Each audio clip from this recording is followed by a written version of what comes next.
Hey everyone, sometimes when you're a competitive bowler from my part of the world, you got to take your talent across the river, and it turns out content works the same way, and I took a trek over there, and boy did I find some great content. One of the world's best coaches right in the Twin Cities in Apple Valley, Minnesota, giving lessons. Take a look.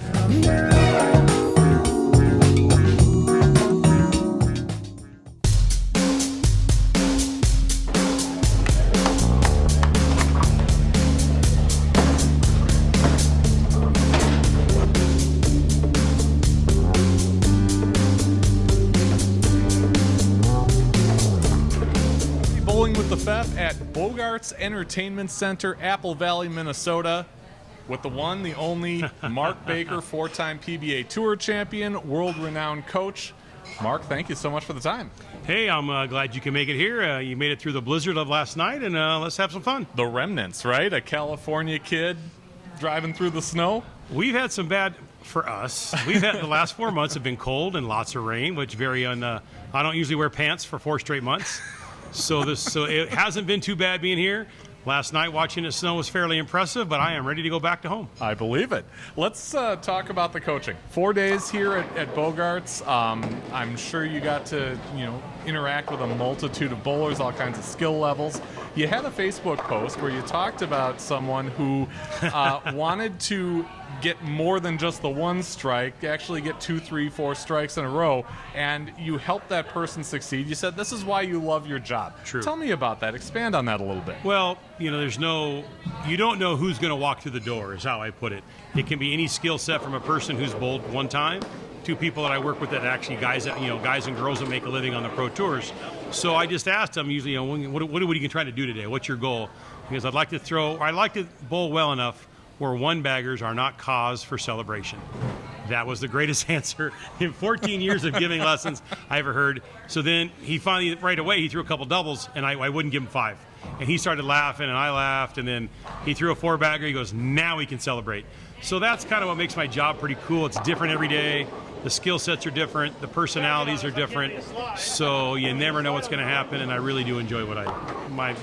My said occupation is pretty cool. Yeah, we're recording this on April 1st, and you had a clinic with a bunch of guys out on the lanes. It looked like you were really getting into it. If you had to describe your style of coaching in person, how would you do it? Intense. Yeah?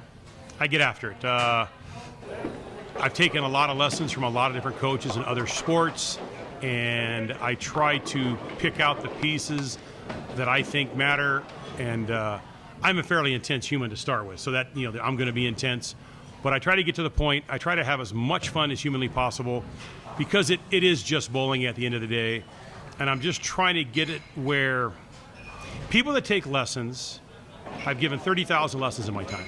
I've never had to ask one bowler to try hard. People that take lessons want to be good at everything they do in life. So my way of looking at it is I'm not trying to change them. I'm trying to take all that effort and I'm trying to reshape it to give the desired result they want. So he wanted to throw more than 1 in a row to get celebration. We had a couple doubles, a 3-bagger and a 4-bagger. So he succeeded in his lesson because his desired result was met. So that's kind of how I look at coaching. I'm fairly intense. I'm definitely to the point. I definitely have my own point of view on how things work. I really don't want to, I'm not a kumbaya, let's do it as a group. I don't really care what anybody else says. I get results, but I do enjoy it. I have a good time, and the bottom line is I don't take myself too serious. Yeah, and you're in a great facility for this, Bogart's. Tell me about how you ended up here and the relationship you have that brought you here. It's pretty amazing what people do in the bowling industry. A man named Craig Hillier has come to my camp, and he and I started a relationship. He's a motivational speaker guy, so I really enjoyed what he did. So he and I talked a lot of stuff, and then the pandemic hit. California shut down. I mean, we were I'd say 3 to 6 months away from bowling going away. Period. Everybody was going under. Centers were hanging on by the skin of their teeth. I wasn't working much, so I get a call from Craig. Hey, would you come to Minnesota? I talked to the owners. They said, you come out. We'll have a 1-day clinic. We'll have 3 days of lessons. We'll help you with the expenses. We just want you to work. So I was getting ready to quit my job and go do something else. I had to pay the bills. So that came at a time that was unbelievably needed for my family. I came out. I grew up in a 20-lane center, Champion Lanes. It's a 24-lane center here. The desk is in the exact same spot, same kind of settees. It felt like I was at home the moment I walked in. And there is truth to the people in the Midwest are just flat out nice. Yeah. So I've been here 3 times. I've yet to have a bad lesson or a bad clinic. People can't be nicer. They treat me like I'm one of their own. So I told Al and Scott, as long as you guys want me, I'll come back every year. Sure. You've worked with a lot of terrific bowlers in this coaching endeavor. Chris Barnes, Barry Asher, Tommy Jones, just to name a few. If you could pick out the one person that you think has the best physical game, who would it be and why? Man, all you're going to do is make me piss off some pros. That's not fair. I mean, I've been more than fortunate. It's always going to start with Tommy Jones. He was the first one that let me start in with the pros. I knew Tommy from doing camps with him. I got a chance to work with him, and that turned into Chris, and Chris turned into Bill, and Fagan, and Mika, and I've worked with now AJ Johnson and Chris Vi and Danielle McEwen, and as you can see, I'm a pretty lucky guy. So picking out the one physical game, I mean, at any given time, I would say when I worked with him when Barnes was on, that was pretty spot on. But Bill O'Neill, when he was on, I thought if the tour, for a guy like Bill, I always thought it wasn't fair that there wasn't the tour that I bowled on, because Bill would have been Player of the Year a couple times. He had a run in there. There just wasn't enough tournaments for Bill. He was just going to out-bowl you. And I thought O'Neill would have been Player of the Year a couple times if there had been 30 things. Now, you've got, to me, it's almost the first time we've had the big 3 in a long time. I grew up on tour in the 80s. Mark Marshall and Earl were the big 3. And right now, you can make a case for Belmo, Simo, and Tackett being the big 3, and they deserve every accolade they get. I've had an opportunity to work with all 3 of them, not work with them, but just be around them, do a little filming with them. And you better have it strapped on pretty tight if you want to make a living against those 3 right now. Because I was with Dave Houston when we watched it, and we both said, we want no part of that. It's, I think Jason Momani, as good as he is, I don't think he gets enough credit for being fundamentally sound. So if people wanted to see it, I can take Chris Barnes' game and Jason Momani's game, and I can put them side by side. And if you think Chris had great fundamentals, then you got to give Jason great fundamentals. Yeah. I think Simonson might have the best timing of any two-hander of all time, and he's proving it year in, year out. His touch, his ability to do whatever he wants with the bowling ball is just first class. And I think what you're seeing with E.J. Tackett, I would just say E.J. Tackett is this generation's Pete Weber. Wow. He has the most talent.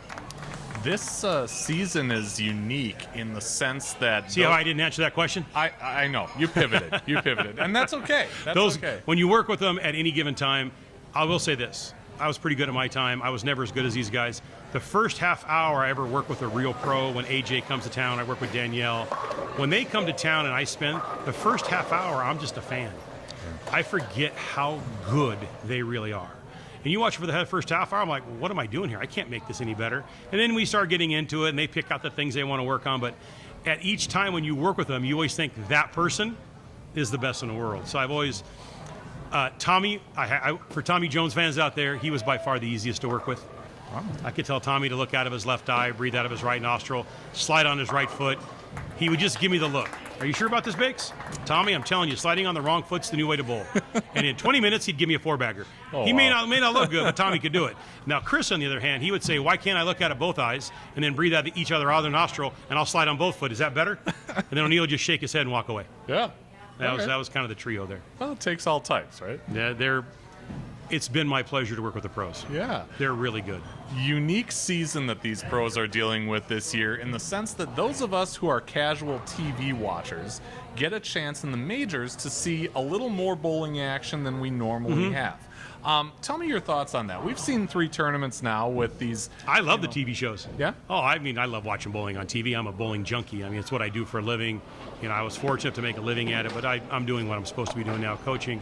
Oh, I don't miss a show. I love watching it. So that Firestone deal when they got 17, that was great. Just made them all on TV for all I care. I think it's great. I like watching. It's fun to watch, and there's, I bowled on tour. I always thought, our Friday night, the last 8 games of match play were always the most exciting part of any given tournament. So to see a little bit of that, or see some more match play, the guys that just missed, they didn't bowl bad when you finished 7th. You bowled unbelievably well, it's literally 2 hits. It's 2 hits. You left a solid 8, and the guy you're bowling tripped a 4 in 2 different matches, 60 pin bonus. You lost 30 in the 10th. He picked up 30 in the 10th. You missed a show by 80. It's 2 shots. So the person who finished 6th, 7th, 8th, they bowled unbelievably well. It's so hard to get there. So having those shows where a few more guys make it, I thought it was cool. Yeah, cool. So I don't think the players liked it because Belmo put it on them. But, oh yeah. but there you go. I mean, keep that guy off the show if you're one of his competitors because he'll figure it out. Sure. Let me take you back to the Oregon Open in 1990, and I'm not going where you think I'm going with this. If you watch the show, you'll understand what I said. You got to watch all the show, yeah. But toward the end, Brian Voss told Nelson Burton Jr. about how professional bowlers needed more recognition. There needed to be, essentially, let's face it, more money in the sport. This is 32 years ago. True. We're still fighting that same battle. How do we win it? See, if you look at my head really close, if you look right here really, really close, yeah, that bruise on my forehead has gone away. I quit hitting my head against that wall about 32 years ago. Yeah. So obviously, if I had that answer, I don't know if it would have fallen on deaf ears. I'm just a guy that doesn't wear socks that gives lessons. So people don't think I'm very intelligent. But I don't have that answer. I don't know. I mean, the number of playing fields, there was a lot of things that happened earlier, I think, the 60s and 70s, some things that happened where sponsors were, from what I've been told, major sponsors wanted to be part of the tour. For whatever reason, they weren't welcomed in with open arms, and we stayed with what we had. And I don't think we took a lot of risks when we needed to take risks back in the day. And some unbelievable opportunities passed us then, which I have found in life at 62 years old. Sometimes you make your own opportunities, and a couple of them come around. You got to have the guts to jump on them.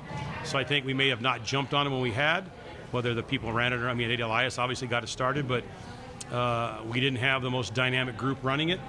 So from what my days on tour, there were just some decisions made to status quo to stay okay, because the people making decisions weren't bowling for a living. Sure. I always fought that. I was on the executive board one time, couldn't stand it, didn't like where that was going. They weren't making a living bowling, but they were making enough money where they lived to be comfortable. So that I don't think the need for us to get rich or be a bigger name was as important as it should have been. So you had your opportunities. We didn't really take advantage of any of them. I mean, there's been a couple ideas. I don't understand why when, like Denny's, greatest sponsor we ever had. So how come I didn't have a little, like when I go to get food for my cat, that guy scanned my Petco thing, and after a while I get free cans of cat food. So when Denny's was the PBA, I like Denny's, the Grand Slam and the, moons over the thing over Scroggy's, that Scroggy thing. Why didn't I have a little card that said I was a bowler, and every time I ate it with Denny's, I could just swipe it? I didn't want a free meal, but I wanted credit, and the people who bought the most food at Denny's for the year got to go to the Tournament of Champions for free. Sure. You would have had people eating every week at Denny's a lot, so if Denny's could have found out that little card that just these bowlers have this card, and then our gross revenue is X, and the bowlers make up 10% of it, we should have more bowlers here. I mean, stuff like that. Yeah. You sit in traffic in LA all the time, and you can come up with some crazy ideas. I believe it. I have before, and yeah, you do. There are likely, I'm going to say likely, people in some of the other Twin Cities suburbs or the Midwest in general saying, oh, darn, I really wish I could have gone to Mark's, coaching clinic or a one-on-one lesson. Tell me about the opportunities that they'll have in the future, be it virtual or in person. So I'll be back again next year sometime in the spring, whether it's March or April. That'll be up to Alan Scott and the availability lanes here at Bogart's. So I'll come back again next year, but before that, your only couple chances you would really have would be coming to one of my camps, which tend to sell out 3 to 6 months in advance. Like my next camp's in 3 weeks is sold out. In October, I have 36 spots. I think October has 28 spots taken. Okay. I don't really market it. I don't do much anymore. It just kind of runs its own. It's like our 40th camp.